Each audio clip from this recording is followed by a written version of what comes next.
আসসালামু আলাইকুম সুপ্রিয় দর্শকবৃন্দ।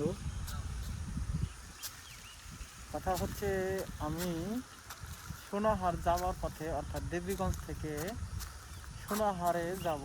তো যাওয়ার পথে রাস্তার পূর্ব সাইডে বিশাল বড় একটা মাঠ দেখতেছি, আর এই সাইডে হচ্ছে রাস্তার পশ্চিমে একটা বিশাল বড় মাঠ, মানে রাস্তার পশ্চিমে একটা মাঠ আর এদিকে হচ্ছে রাস্তার পূর্ব সাইডে মাঠ।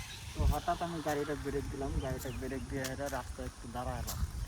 রাস্তায় দাঁড়া হওয়ার উদ্দেশ্য যে মানে এদিকে দেখেন যে অসংখ্য গরু কিন্তু দেখা যাচ্ছে এই জায়গায়।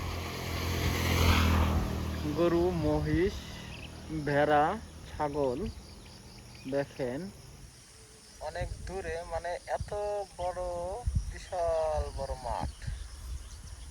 এটা হচ্ছে রাস্তার পশ্চিমে, এই সাইডে তেমন কোনো গরু নাই।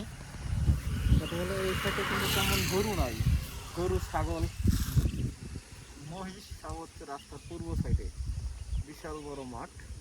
এই মাঠে মানে তারা আসছে গরু ছাগল রাখার জন্য। এই যে দেখেন এই ছিদ্র দিয়েও কিন্তু দেখা যাচ্ছে, আবার এদিক দিয়েও কিন্তু দেখা যাচ্ছে।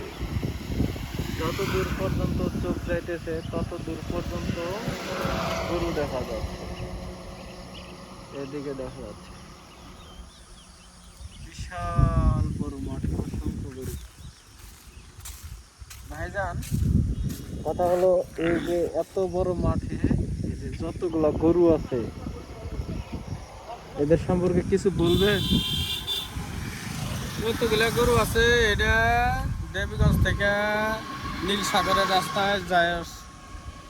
নীলসাগরের রাস্তায় যাইতে এই রাস্তার মাঝামাঝিতে এই গরুগুলো এলাকাবাসী যাদের গরু আছে তারা এখানে নিয়ে আসছে। হ্যাঁ, এটা যে কৃষি অফিসারের মানে কার্যালয় এই জায়গায় আর কি। কৃষি, এটা সরকারি একটা প্রজেক্টের এর ভিতরে আপনাদের নিজে ব্যারিকেড দেখতেছেন, এই ব্যারিকেডের এখানে সবাই গরু টরু ঘাস খাওয়াচ্ছে আর কি।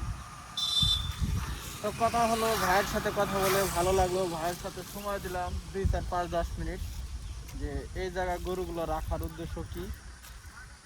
আর গরুগুলো প্রতিদিনই আপনারা এই জায়গায় দেখতে পারবেন যদি আকাশের আবহাওয়া ভালো থাকে।